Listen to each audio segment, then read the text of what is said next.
So the first question is explain basic purpose of existence of various organizations in a society. इस question को कैसे attempt करना है? सबसे पहले हम ऑर्गेनाइजेशन का मीनिंग लिखेंगे, उसके बाद वेरियस इकोनॉमिक्स की हम डेफिनेशंस देंगे, देन पर्पस क्या है, फिर हम डिटेल में उन पर्पस को एक्सप्लेन करेंगे. चलिए देखते हैं. First is organisation. ऑर्गेनाइजेशन एक ऐसी जगह है यहाँ पे दो और दो से ज़्यादा लोग मिलकर किसी स्पेसिफिक गोल या सेट ऑफ गोल्स को अचीव करते हैं. It's a place where two or more people work together in a structured way to achieve a specific goal or a set of goals.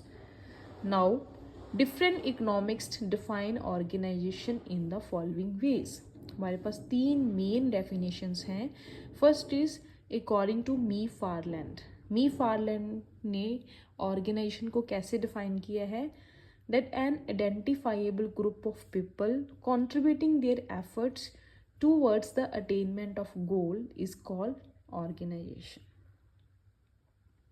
हैने के अकॉर्डिंग ऑर्गेनाइजेशन क्या है? एक harmonious adjustment एक specialised parts की for the accomplishment of some common purpose or purposes. According to Hyman, organization is the process of defining and grouping the activities of the enterprises and establishing the authority relationship among them. In definition को हम as it ही लिखेंगे क्योंकि definitions को हम change नहीं कर सकते हैं. सो ये तीन मेन डेफिनेशंस हैं ऑर्गेनाइजेशन की. ऑर्गेनाइजेशन के बारे में कोई भी क्वेश्चन पूछा हो, चाहे उसके बेसिक पर्पस पूछे हों कि ये आज के टाइम में सोसाइटी में इसकी इम्पोर्टेंस क्या है, चाहे इसके करेक्टरिस्टिक फीचर्स पूछे हों, पहले आपने डेफिनेशन देनी है. पहले मीनिंग फिर डेफिनेशन देनी है. आगे चलते हैं. What is purpose? Organization exists to achieve a common goal or purpose, whether it's a profit, social impact, or providing services, and they facilitate collaboration and resource allocation to achieve those goals.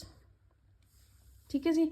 Organisation क्यों exist करती हैं? ताकि ये common goals को achieve कर सकें. गोल चाहे profit का हो, सोशल इम्पैक्ट का हो, या सर्विस प्रोवाइड करना हो. ये हमें कोलैबोरेशन की फैसिलिटीज़ देते हैं. रिसोर्स को एलोकेट करके हम इन गोल्स को अचीव करते हैं. Now let's study detailed examination. हम एक एक करके इन पर्पसेस को रीड करते हैं. First is achieving the common goals. Profit generation. For profit, organization like business and corporation exist primarily to generate profit and returns for their owners and shareholders.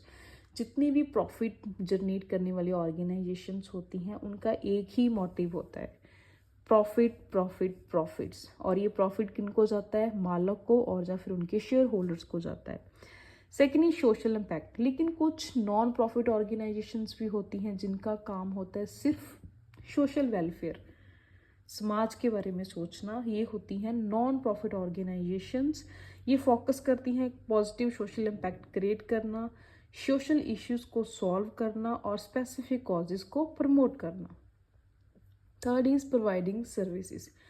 Many organization exist to provide essential service to individuals और communities like health care, education और transportation. कुछ ऐसी organisations भी होती हैं जिनका काम हमें सर्विस प्रोवाइड करना होता है. Services in the form of health, education और transportation etcetera. Fourth is solving problems. कुछ ऑर्गेनाइजेशंस ऐसी भी हैं जिनका एक ही मोटिव होता है कि लाइक जो सोशल प्रॉब्लम्स हैं उनको सॉर्ट आउट करना, लाइक इन्वायरमेंटल प्रोटेक्शन और पॉवर्टी को कैसे हम रिड्यूस करेंगे. So these are the common goals which the organizations are achieving. Second is fulfilling needs and desires.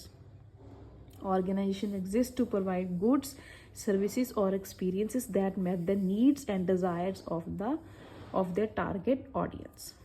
ठीक है जी. कुछ ऑर्गेनाइजेशंस इसलिए भी बैठी हैं ताकि वो अपने जितनी भी उनकी ऑडियंस है उनकी नीड्स एंड डिज़ायर्स को फुलफिल कर सकें. Third is creating value. Organisation का एम होता है वैल्यू क्रिएट करना अपने शेयर होल्डर्स के लिए, कस्टमर्स के लिए और ब्रॉडर कम्युनिटी के लिए.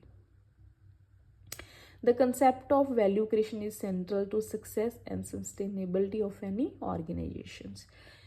फोर्थ है जी प्रमोटिंग ए कॉज और विजन्स. ऑर्गेनाइजेशंस क्यों हैं? कुछ ऑर्गेनाइजेशन इसलिए भी हैं ताकि वो प्रमोट कर सके किसी पर्टिकुलर विजन को, like environment production, human right और सोशल जस्टिस को. इनका स्ट्रॉन्ग मिशन होता है, स्ट्रॉन्ग वैल्यू होती है जो गाइड करती है एक्टिविटीज़ और डिसीजन मेकिंग में हेल्पफुल होती है. Fifth is enhance efficiency and coordinations. Organisations क्या प्रोवाइड करती है? स्ट्रक्चर प्रोवाइड करती है for efficient and effective coordination of activities.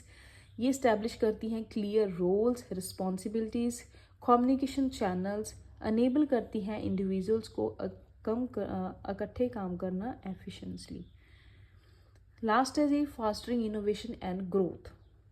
Organisations important role play करती हैं इनोवेशन एंड इकोनॉमिक ग्रोथ को ड्राइव करने में. They provide a platform for experimentations, learning, development of new products, service and technologies. So ये था एक important question. मैं daily 1-2 questions करवाया करूँगी. इग्नोर यूनिवर्सिटी के जितने भी स्टूडेंट हैं, जहाँ किसी और वैल्यू यूनिवर्सिटी के स्टूडेंट हैं, ये नोट्स आपको बहुत हेल्पफुल रहेंगे.